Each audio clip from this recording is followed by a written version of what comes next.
I'm Matthew. In this video, we will look at the problems concerning injection drug users who are hard to reach in Hong Kong. In the second part, I will propose my solution to these problems. So, we all know that taking illicit drugs can lead to addiction, but besides that, sudden death is not uncommon as well. This could happen when you overdose yourself, which means to take too much drug at once, or it could happen when you use the wrong procedure. Also, injection drug users often inject drugs under unhygienic environments and use contaminated needles. This makes them vulnerable to infections, especially bloodborne diseases such as HIV and HCV. In Hong Kong, the prevalence of HCV infections among injection drug users is 85%. Are there really injection drug users who are hard to be reached? How do you know? Let's take a look at this video. According to the Central Registry of Drug Abuse, the number of drug abusers has dropped from around 14,000 in 2009 to around 11,000 in 2011, with an 18% decrease rate.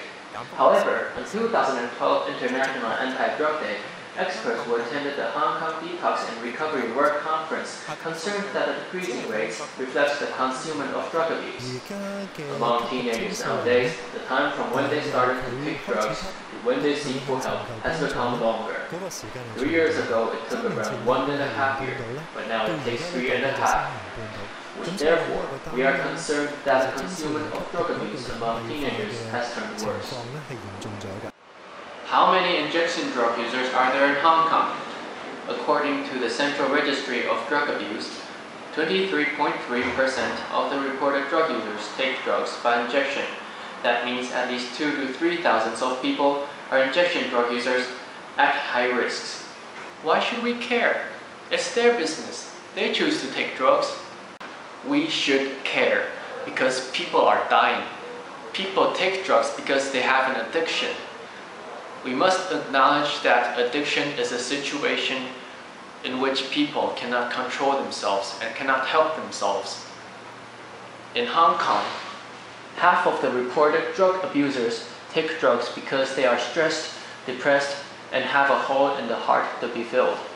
If we don't care, they are more likely to resort to drugs. So, what should we do? I propose that we establish an injection site. In fact, there has been a very successful example in Vancouver, Canada. Let's take a look at how it looks like.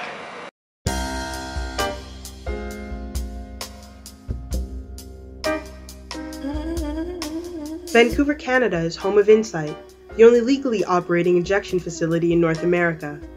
Insight has supervised over 1 million injections for 13,000 drug users since 2003 with the aim of preventing overdoses and infections and getting people in from the streets and connecting them to social services.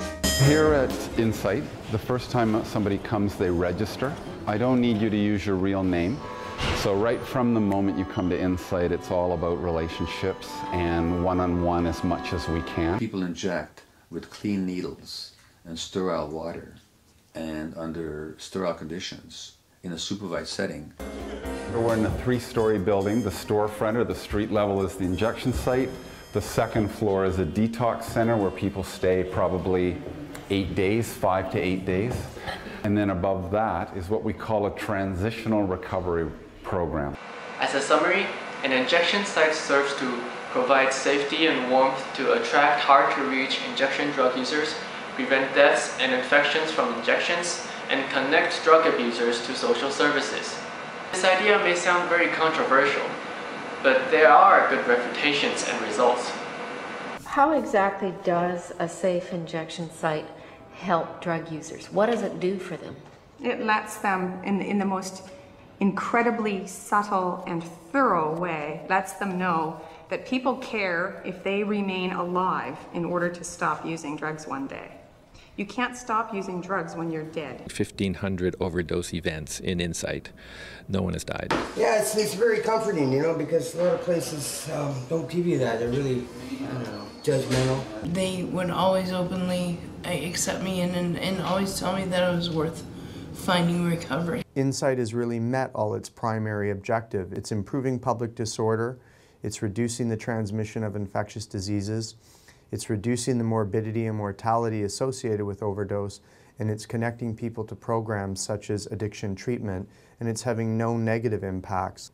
Lastly, we've exported our data to other evaluators who have demonstrated that Insight is highly cost-effective. For more detailed arguments, please refer to my essay at uematthew.blogspot.hk. Thanks for watching.